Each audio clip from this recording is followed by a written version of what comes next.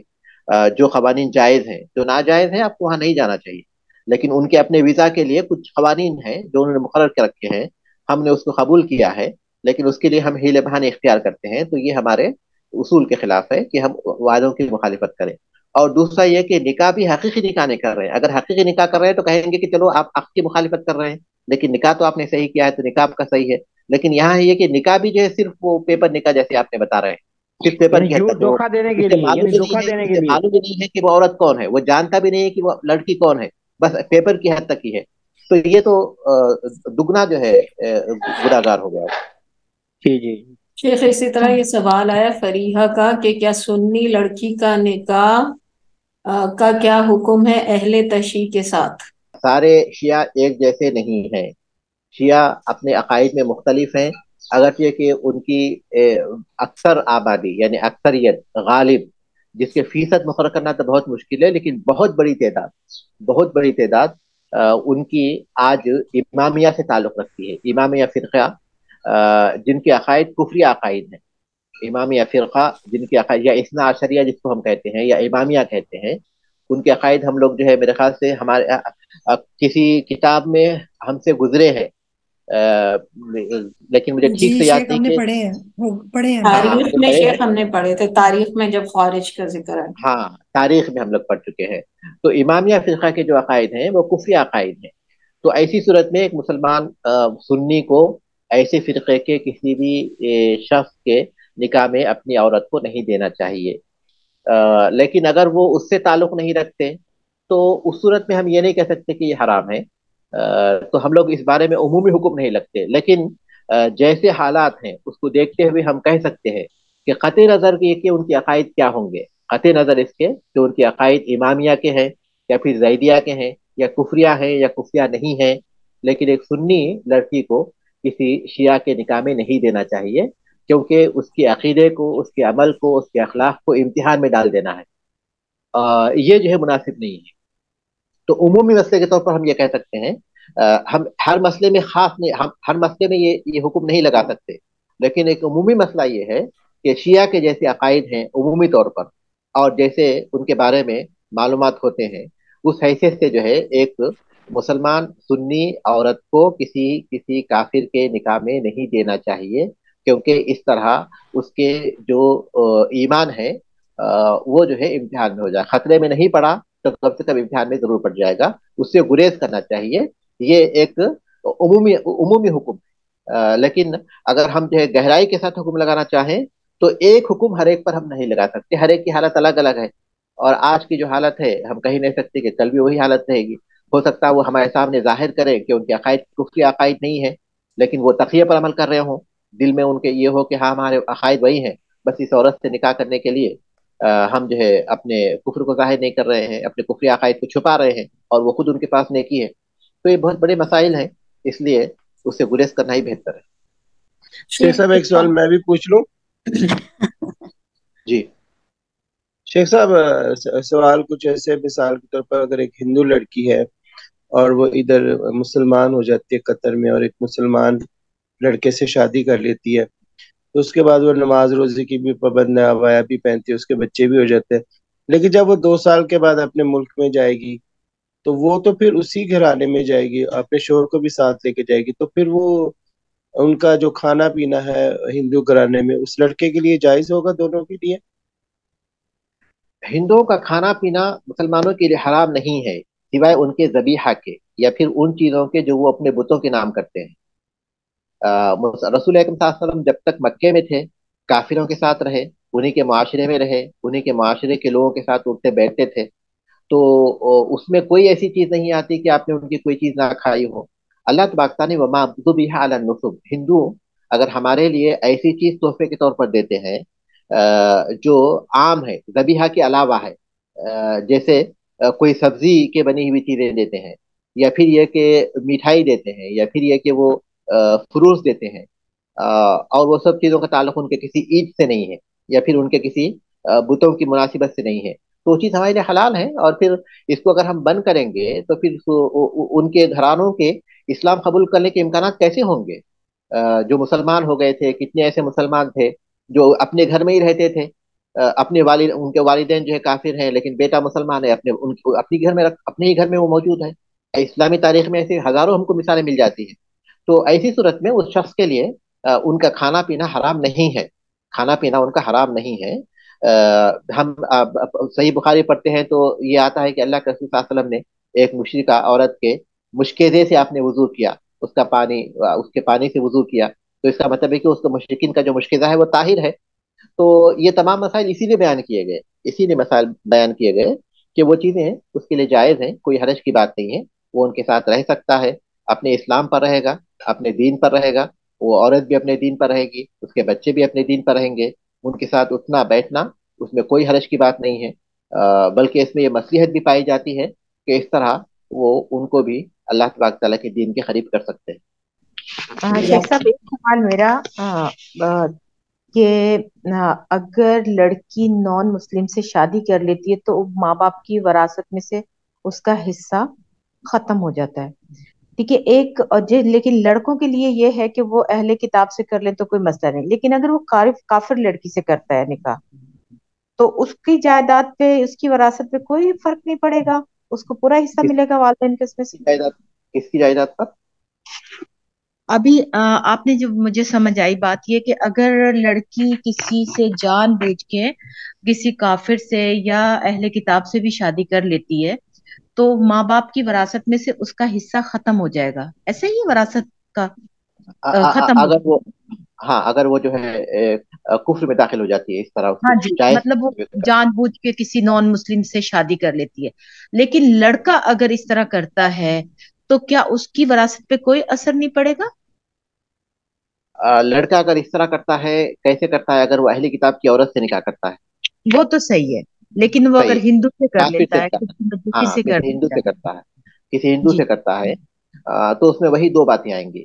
اس کو حلال سمجھتے ہوئے کرتا ہے تو اس پر کفر کا اطلاق ہوگا، ایسی صورت میں وہ وارث نہیں بنے گا اپنے والدین کا۔ لیکن اگر وہ اس کو حرام جانتا ہے لیکن پھر بھی محبت وغیرہ اس میں آ کر کرتا ہے، تو ایسی صورت ہوں۔ میں اس کا کفر کا اطلاق نہیں ہوگا، تو ایسی صورت میں وہ وارث ہوگا۔ اور لڑکی کے ساتھ بھی یہی مسئلہ ہے؟ لڑکی کے ساتھ بھی یہی مسئلہ ہے، لڑکی کے جی ساتھ بھی یہی مسئلہ ہے بالکل۔ تو وقت یہاں ہو رہا ہے، اس سے متعلق اور بھی کچھ مسائل ہیں تو انشاءاللہ ہم لوگ آئندہ کلاس میں کریں گے، کیونکہ آج کل ہمارے ایک بڑے معاشرے کے لیے ایک بڑے